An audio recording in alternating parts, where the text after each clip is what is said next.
The Tolkien Road, Episode 178. Lord of the Rings TV Second Age Deep Dive. Akallabêth Reread, Part 2.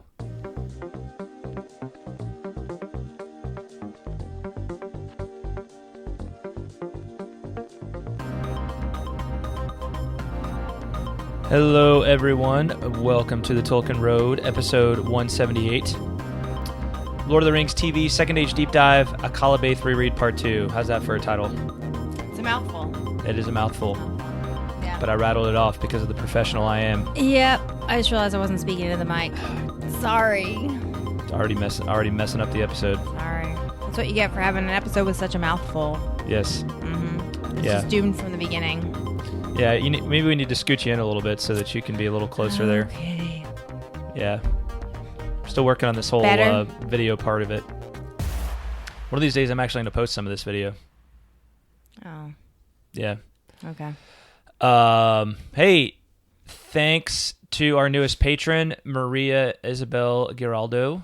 Appreciate your patronage, Maria. Yes, thank you. You too can become a patron. Head on over to patreon.com and offer your pledge of $1 or more per episode, and you can set a monthly limit when you do it. So you can pledge anywhere from $1 to $1 bajillion per episode. Bajillion. A bajillion. How many zeros is that? It's a bajillion zeros. That's a lot of zeros. Yeah. Yeah. Yep. Man, we could record like 24/7 if somebody pledged $1 bazillion. A bajillion. What did I say? A bazillion. Bazillion's a different Oh, number. bajillion. Yeah. My bad. So, hey, and I decided that here's the thing. I have 5 copies of Tolkien's Overture, my book on Ainulindale, sitting here in my recording studio, and I want to, I'm kind of thinking that I'm gonna maybe make some updates to that particular book in the not too distant future. So I don't know if I'm gonna be ordering any new ones anytime soon. So anyway, I want to make those 5 copies. So I'm going to give those to the first 5 people to become patrons in October, and this month of October, I will send you a free signed copy of Tolkien's Overture. Oh, signed. So awesome. Yeah, so it's a pretty sweet deal if I do say so myself. Yeah, totally. Yeah, so head on over to patreon.com and Tolkien Road and /Tolkien Road and make your pledge. Please. And all kinds of other stuff, all kinds of other good stuff over there for you too. So I'm going to turn up the monitor here because I think I messed with it earlier this week. There we go, a little better. Hear myself a little better now. Yeah, me too. Me too. All right, so, and then don't forget to rate us on iTunes or whatever app you use to listen to the Tolkien Road. Those 5-star ratings are the easiest way that you can help get the word out about the Tolkien Road. And if you want, you can say something really nice about us too. Yeah, we'd appreciate that. Subscribe, rate, review. Oh, That's yeah. the mantra. Subscribe, rate, review. Subscribe, rate, review. Yeah. Maybe that's what needs to go on our T-shirt. Maybe. Maybe. Okay. Just kidding. All right. And then SpeakPipe. Haven't heard. SpeakPipe's been kind of quiet, people. I don't know. I tested it out. It looks like it's working okay. So, I guess you guys just don't want to talk to us. So that's okay. We're not offended. I mean, we're really not. Yeah. Or maybe we are, and we're just going to be really passive-aggressive about it. Maybe. Yeah, maybe we're just not going to talk to you ever again, or not invite you to the pancake social. Oh. Yeah. Yikes. Yeah, not cool. No. So SpeakPipe us, people. SpeakPipe us. Yeah. On the website. Be the next to leave us a voicemail and get heard on the next episode. October mailbag will be recorded around October 23rd. Cutoff is Tuesday, October 22nd. Make sure to send your mail to tolkienroadpodcast@gmail.com. All right, here's the deal. So we started rereading Akallabêth last episode. And I thought we were going to get through the rest of it in this episode, but it's a lot. I just felt like I felt like it was too much to tackle. Like my brain was spinning with all the information, and I was still trying to figure out names and and I wanted to correlate it with the Tale of Years and the chronology that's at the end of Lord of the Rings in the Appendix B. So I spent a little more time with it and was just like, we're going to need to do at least one more episode on Akallabêth to really get the most out of it and do this deep dive as we intend to do it. Otherwise, we're going to be moving too fast. So this is only the second part of our Akallabêth reread, so you're going to get another one on the next episode. All right. Lucky you. Yeah. Lucky you, fair 3 listener. for the price of 1. Mm-hmm. Mm-hmm. So, just a brief recap of what we talked about in part 1. So, Númenor is created as a haven for the Dúnedain, right? Those people who are the friends of the elves, right? The ones who helped the elves in their struggle against Morgoth in the First Age. They're gifted this island. We hear about how the island comes to be, and we understand that the Númenóreans, the people of Númenor, the Dúnedain, are really a blessed people because the rest of men, the rest of the second children of Ilúvatar, right, are really in darkness, right? Right. Yeah. They're oppressed.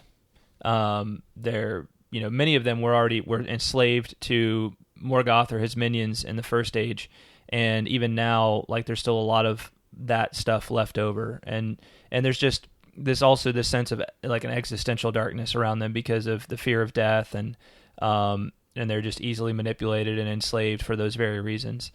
So the Númenóreans are blessed people in this way, and that's how the Second Age kicks off.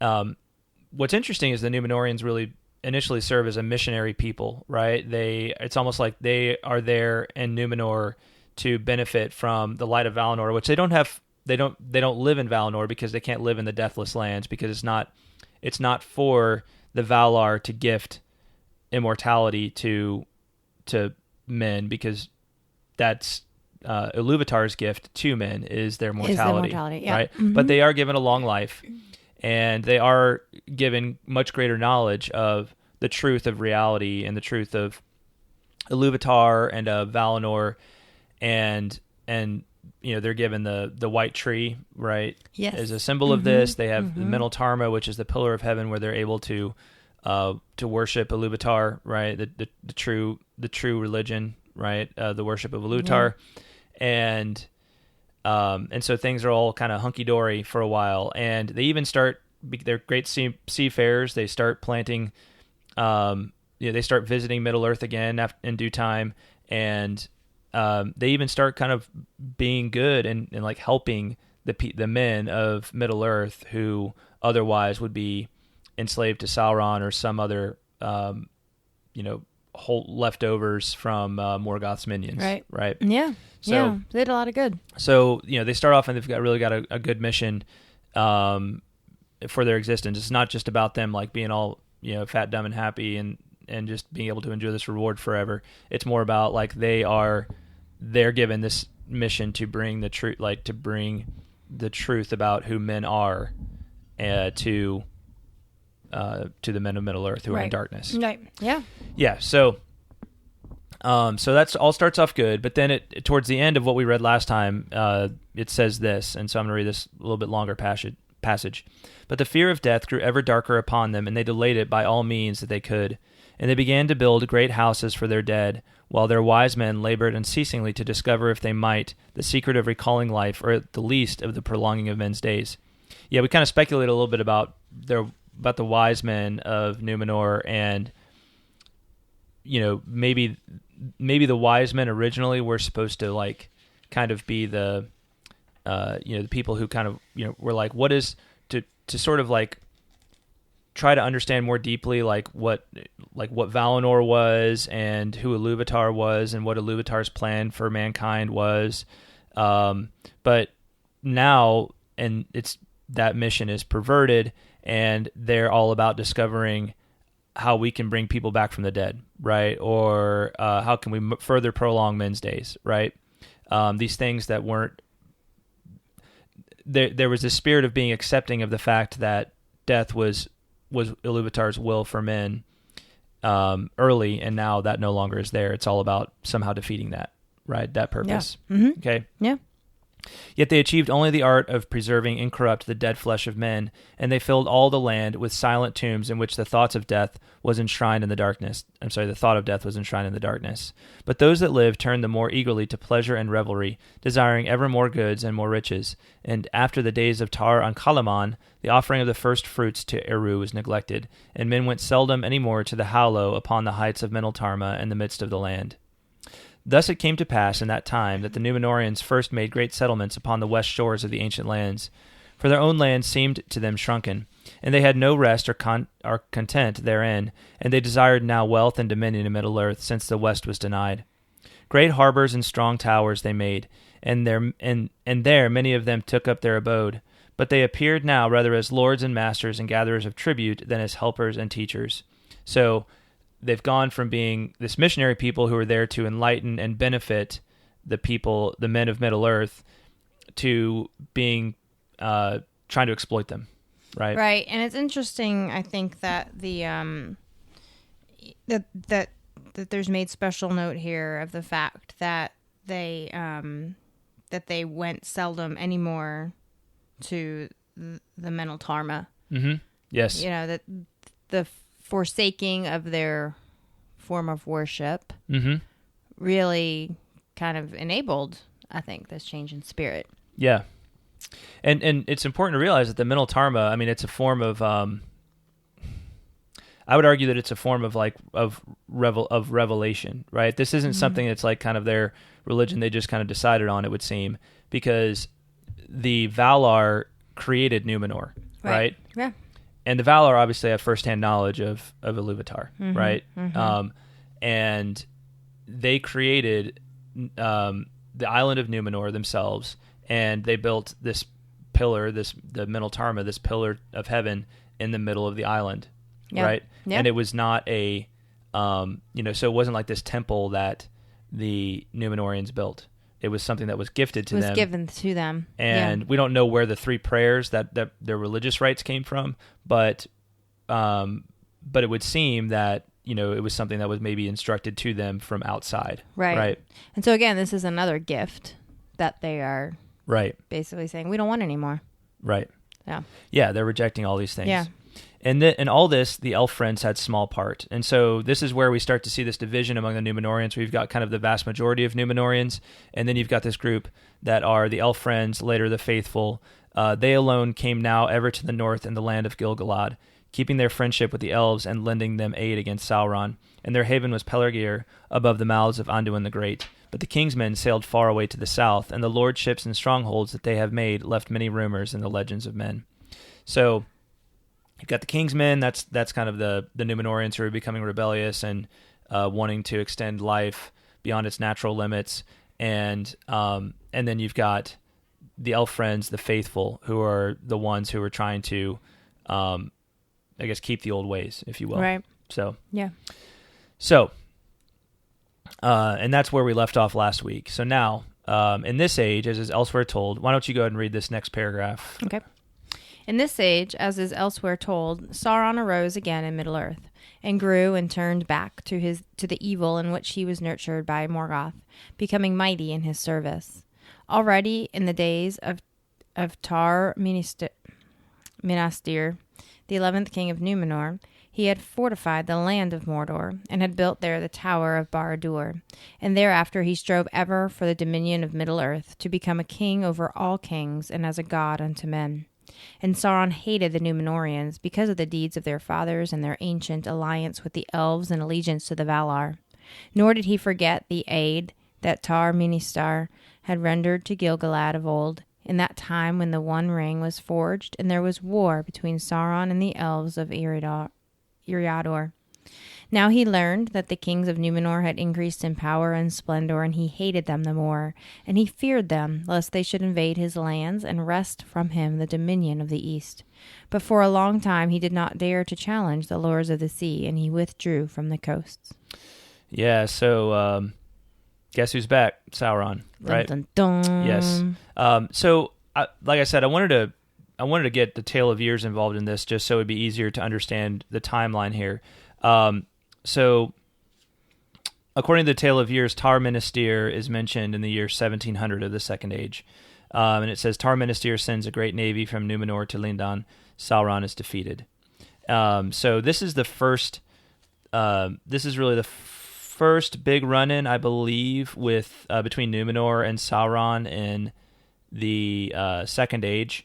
Now, if you'll recall, Sauron had really declared war on the elves, right, of Middle-earth, right, and had overrun most of their kingdoms, and this was all just after he had tricked them into creating the rings of power, and then he creates the One Ring to rule them, and now Tar-Palantir sends this great navy, so the Númenóreans come to the rescue and drive Sauron back. So now Sauron's ire is not just for the elves, but it's for the Númenóreans as well. Right. Right. They made him mad. And Sauron's like his master. He's crafty, right? Mm-hmm. He maybe realizes like, oh, they're stronger than I thought, right? Physically, like, stronger than I thought.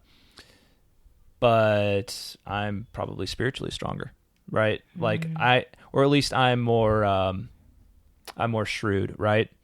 I Guileful. am full of guile. Yes. Right? Mm-hmm. Wise as a serpent, as they say, right? Indeed. So Sauron now turns his mind towards how can I beat the Númenóreans, right? Yep. How can I not just beat them, but how can I ruin them, right? How can I ruin this people Destroy them. that are, sacred to Ilúvatar and to the Valar, right? Mm-hmm. Because they're spoiling my fun. So that's how Sauron comes back into the picture in a big way in the Second Age. And so we have this first battle in the year of 1700. However, it quickly kind of, the narrative of Akallabêth quickly fast forwards a good ways to this figure, Adûnakhôr. I think I'm saying his name right. He's got two of those little Val hats there, as I call them. Val hats. I forget what those little things are called, but anyway, we looked that up at one point. I'm not a linguist, people. All right, leave me alone. Stop judging me. Okay, Adûnakhôr, or if you want to, speak pipe us and tell us the right way to say it. Yes, yes. Until then, I'm calling them Val hats. So Val hats. there you go. Adûnakhôr is. It says, in those days the shadow grew deeper upon Númenor, and the lives of the kings of the house of Elros waned because of their rebellion. But they hardened their hearts the more against the Valar. And the 20th king took the scepter of his fathers, and he ascended the throne in the name of Adûnakhôr, Lord of the West, forsaking the elven tongues and forbidding their use in his hearing. Yet in the scroll of kings the name Harunuman was inscribed in the high elven speech because of ancient custom, which the kings feared to break utterly lest evil befall. Now this title seemed to the faithful overproud, being the title of the Valar, and their hearts were sorely tried between their loyalty to the house of Elros and their reverence of the appointed powers. Okay, so Adûnakhôr makes this kind of like very symbolic move of naming himself Lord of the West, because that's traditionally the name that they had given to the Valar, right? So it's almost like an insult towards the Valar. Yeah, I would say so. So this is actually in the year 2899, according to the Tale of Years, that's where at least Adûnakhôr is mentioned in the Tale of Years. So this is like 1200 years after Tar-Palantir, right? So we just skipped a whole bunch of time. Yeah. So apparently, maybe not a whole lot happens that's important, terribly important to the story of the downfall of Númenor during that period. Maybe there's more than we realize, but that's the jump that happens here. And then we learn just after that about this character, Gimilzur. Gimilzur also has a Val hat in there.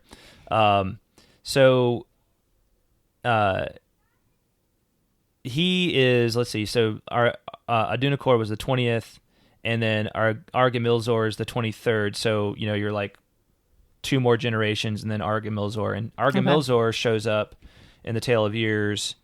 Actually, he doesn't show up there. But Ar-Gimilzur is kind of the focus of what we're going to talk about today, because and Ar-Gimilzur leading to Ar-Pharazôn, who is one of his grandchildren, right? Okay. And he is the king of Númenor that ends up leading Númenor into disaster. Okay. Right? And as I was reading this, I'm thinking like he's got to be one of the main characters in this whole in the show, if indeed it's going to be a show about the Second Age. Ar-Pharazôn? Ar-Pharazôn, yeah. So what we get here is how Ar-Pharazôn came to be the king in the first place. We get kind of a chronicle of that. Okay. So we find out that Ar-Gimilzur, in his day, the white tree is untended and began to decline, and he forbade utterly the use of the elven tongues and punished those that welcomed the ships of Eressëa that still secretly came to the west shores of the land. So he is not a fan of the Lords of the West. He is not a fan of Valinor. This is it's gone from being kind of like suspicion to being outright like we are not friends with them anymore, right? Well, don't you think his what was it? This Adûnakhôr, is that his dad or grandfather? I'm not sure if it's here. Let's see if we can figure this out. Well, it doesn't really matter. My question was, didn't it really start with him? I mean, he's the one that named himself the Lord of the West. Mm-hmm. So if I feel like this is an attitude that's been festering for a long time, as far as the way they feel about the Valar. Right. It's not a new thing. Yeah. So Ar-Gimilzor is the great grandson of Adûnakhôr. Okay. Yeah. Yeah. Well, my only point was that, this is not new. Right. They've hated the Valar for a long time. Yes. By the time that Gimilzor comes to power. Yeah, they definitely have. It can seem like it's a little bit of a jump in the narrative here in Akallabêth, but it's been festering for a long time. Right. Especially, especially if we go back. I mean, even before Tar-Palantir, which was already, which is already 1,300 years ago, something around there, right? We're talking about this decline even before Tar-Palantir, right? Yeah. Even before the time of Tar-Palantir. So yeah. Yeah, so they become, instead of being like we're fighting the good fight against Sauron, it's like we're rivals with Sauron. We're rivals with Sauron for this worldly Middle Earth glory. Right. So yeah. All right, so yeah, we get this. So we go from our Adûnakhôr to our Gimilzor, and then let's see, we jump to. Oh, we get a little bit more word on the faithful. So the faithful still journey to Middle-earth as well, but they typically go north and they visit with the Eldar in the kingdom of Gil-galad. The kings know of this and they don't hinder it because they would prefer that they just leave anyway. They don't really like the Elendili. Right. So they're kind of okay with it. Just go away and don't come back. It's their attitude towards it. Yeah. So, there's definitely starting to be this intrigue going on within the Númenorian kingdom itself, right? The different peoples of the Númenorian kingdom. Yeah. So it's a split. Exactly. Yeah. So I have to imagine that's going to be a big theme of the show as well. The intrigue it's gotta be. between these two parties. Yeah. So, let's see. They think that they're able to hide all of this from the Valar, but it says that Manwë, knows all of this, right? All they did was known to Manwë, and the Valar were wroth with the kings of Númenor and gave them counsel and protection no more. And the ships of Erisea came never again out of the sunset, and the havens of Andúnië were forlorn. So the Númenorians have been forsaken at this point by the Valar. Even the faithful? I mean... It would seem. I mean, it kind of seems like it, that right? way. And, it's just hard to believe. Well, and in a bit we'll come back to that topic, but I wanted to point out that we see here Silmarillion, right? Silmarillion, right. Yes. She was the puzzling one to us in the Tale of Years, where it's like, why does she mention just randomly birth in Númenor of Silmarillion in 548?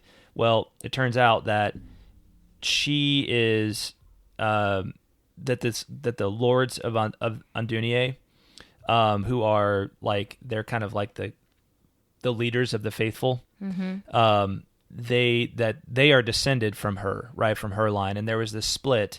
Because she was the daughter of Tar-Elendil, the fourth king of Númenor, and she should have been. She was the eldest child, and so she should have been the heir, but they didn't have the law that would allow for that at the time. Right. So somebody speak-piped us about this, didn't they? Or they sent an email. Someone did. Yes. So thank you. I can't remember who it was. Yeah, it was a couple episodes ago. Yeah. And so let's see. Yeah, so Silmarillion here, just a little refresher on her story, going to Tolkien Gateway here. Silmarillion was the eldest child of King Tar-Elendil and an elder sister of Meneldor, and this is going back to 500 in the Second Age. However, because of the Númenorian law of agnatic primogeniture that then existed in the realm, she could not succeed her father as king of Númenor, and instead her brother took up the scepter as Tar-Meneldor. So, how different history may have been for Númenor had she ascended to the throne, but wasn't to be. So, bunch of chauvinists, I tell you. I wasn't going to say it. Yeah, Yeah. But you did, so. Went ahead and said it. Get my feminist credibility on. So. Girl power. Yeah. Yeah. All right. So let's see here. Yeah. So that's the whole story on Silmarillion. Now, there is a woman named Enzelbeth, renowned for her beauty, and her mother was Lindorié, sister of Yarendor, the lord of Andúnie in the days of Ar-Sakallthor, father of Ar-Gimilzor. I dare you to read that sentence like 3 times fast. So many vowel hats. Yes. All right. So Ar-Gimilzor, who we've been talking about here, he takes Enzelbeth to be his wife, right? And Enzelbeth is a member of the faithful, right? Yeah, and he's clearly not, right? And she's not happy about this, but we don't get a lot of detail on this, but suffice to say, they don't really get along. But they do end up marrying, and they have 2 sons. The first son is Enziladun. Where is that? Enziladun. Right here. Well, I'm not looking. Oh, there we go. Enziladun. Yeah, the first son is Enziladun, and the second son is Gimilcad. And so Enziladun is more like his mother. Right. He's more like, she kind of teaches him the ways of the faithful, and Gimilcad is not, right? Gimilcad is a chip off the old block of his father, right? So if Gimilzor had his way, he would make Gimilcad the heir, but he can't because he's the younger and they've got laws. They still have the rule of law in their country, not for long, but they do. Yeah. So, Enziladun does indeed eventually become the king, and he becomes Tar-Palantir, right? So we have the word Palantir, right? Which is, he takes the name. Seeing stone. Right, so he is the far-sighted, right? He is the far-sighted king. And you have a brief kind of restoration of the true ways of Númenor for a time, right? For a short time while he's king. He tended the tree. Right. It says, he was far-sighted both in eye and in mind, and even those that hated him feared his words as those of a true seer. He gave peace for a while to the faithful, and he went once more at due seasons to the hollow of Eru upon the Meneltarma, which Ar-Gimilzor had forsaken. The white tree he tended again with honor, and he prophesied, saying that when the tree perished, then also would the line of the kings come to its end. But his repentance was too late to appease the anger of the Valar with the insolence of his fathers, of which the greater part of his people did not repent. So Tar-Palantir, a good king, but it may be a little bit too late in the grand scheme of things. Too little, too late. Which you do kind of wonder, like, why wouldn't the Valar have been more like supportive? Yeah. They're like, okay, we got a good one, right? Let's support him. But keep this going. They seem like they kind of checked out. Yeah, on the Númenorians, which will be an interesting thing too to see portrayed. Yeah, definitely. Why that it like to kind of develop maybe why that was. Yeah. Right. Yeah.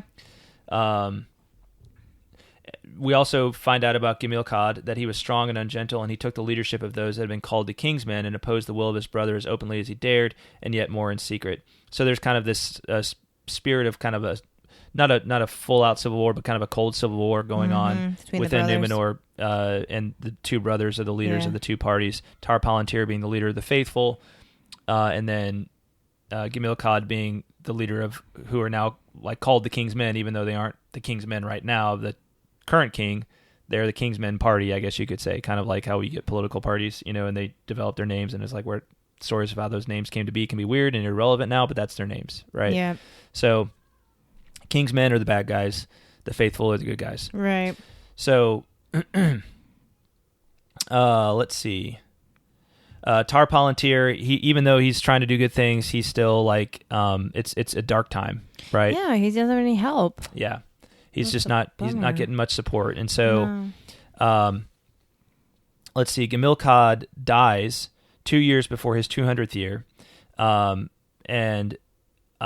this brings no peace to Tar-Palantir, right? So you'd think like, well, finally his main rival dies, but it turns out his main rival had a son who is Ar-Pharazôn, right? So Ar-Pharazôn, who is the nephew of Tar-Palantir, the son of Gimilcad, he is even more kind of like his father, right? I mean, even more to the extreme, and he is the king. He is the one that will eventually lead Numenor into disaster. Right. Yeah. Um, Tar-Palantir didn't have any sons, though.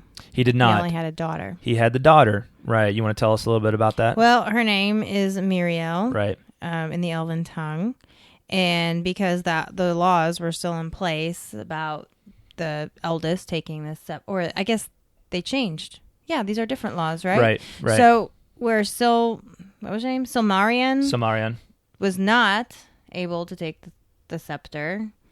Miriel now is. Yes. Because they changed the laws. Mm-hmm. So Miriel takes the scepter. Right. But Pharazôn, being a sketchy, creepy, gross dude, decides he's going to get around this by marrying her. Well, he wants power. He wants power. It's so creepy and gross. Let's face it, because it's his his cousin. And let's face it, his grandfather, took to wife his grandmother, who didn't really seem all about it. Right, but they weren't related in the same way. They weren't related, but it's just like further down that path. It's just that, yeah. No, I get it. You know what I'm saying? That path of what do you even say? Right. Stop making excuses for him. Okay. I'm not making excuses. Yeah. No, I'm not making excuses at all. You misunderstand me. No, I'm just saying silly. he's continuing down that path of evil. He is, right. Yeah. The cycle he's taking of it evil. a step further. Yes. Right? He is, yeah. absolutely. So they so they get married. Which was actually against the laws. Yeah. It says. But he, I guess because Miriel was in charge and he was marrying Miriel, it didn't matter. Eventually the laws go away. It's all about who's strongest, right? It's all about who can flex their muscle the most, right? Yeah, and who can intimidate and all those things. So that's what happens when you forsake truth. You eventually forsake the rule of law. Yeah, right? Absolutely. It's a slippery slope. And it's all a power game at that point. Yeah. So it says, and when they were wedded, he seized the scepter into his own hand, taking the title of Ar-Pharazôn, Tar-Kalion in the Elven tongue, and the name of his queen he changed to Ar-Zimrafel. Because I take it the Tar thing is what's given to the true ruler, the rightful ruler. But it's also I think it's also an Elven thing, and they so he wants to be Ar-Pharazôn, and then this Ar-Zimrafel apparently. So I was looking up Miriel's name, and apparently Miriel is an Elven name, right? Yep. And then Zimrafel would be an Adûnakhôr name, right? So Númenorian name. Okay. So this is another way of saying like we don't want to use those stinking Elven names, right? I'm Pharazôn and you're Zimrafel, right? Interesting. We're not going to use those. So there's another way of names. Forsaking the Valar, right? Yeah, and their heritage. Another way of giving them the bird, as they say, right? Exactly. Exactly. So this is not. So is Tar? I'm sorry. Taking the title of. Okay, got it. Never mind. I'm good. You good? Yeah, I'm good. All right. So, Ar-Pharazôn, he had learned in Middle Earth of the strength of the realm of Sauron and of his hatred of Westerness.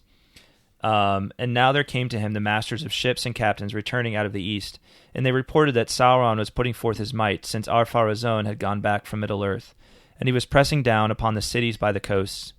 And he had taken now the title of King of Men, and declared his purpose to drive the Númenorians into the sea, and destroy even Númenor, if that might be. Great was the anger of Ar-Pharazôn at these tidings, and as he pondered long in secret, his heart was filled with the desire of power, unbounded, and the sole dominion of his will. And he determined without counsel of the Valar, or the aid of any wisdom but his own, that the title of King of Men he would himself claim, and would compel Sauron to become his vassal and his servant. For in his pride he deemed that no king should ever arise in so mighty as to vie with the heir of Yarindel.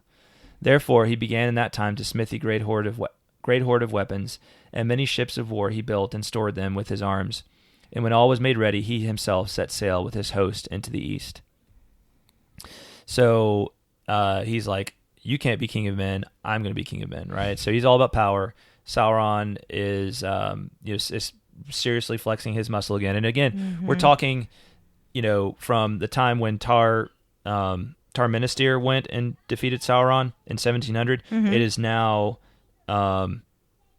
it's now 3261. So this is this is 1561 years later. Yeah. Right? Yeah. So a long period of time has elapsed in the history, the grand scheme of things. Yes.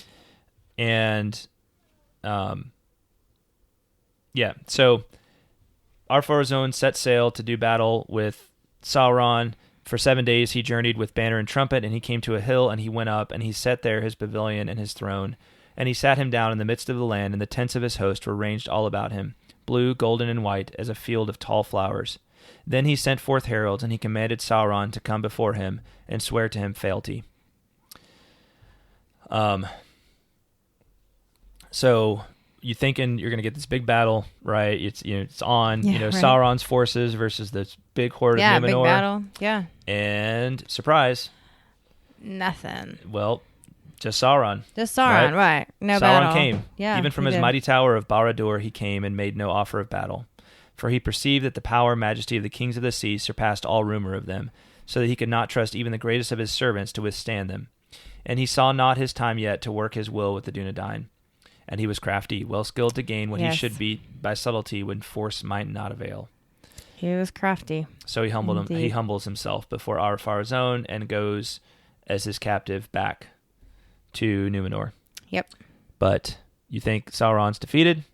No. It's all part of the plan. It is. He just played right into his hands. And Pharazôn if did.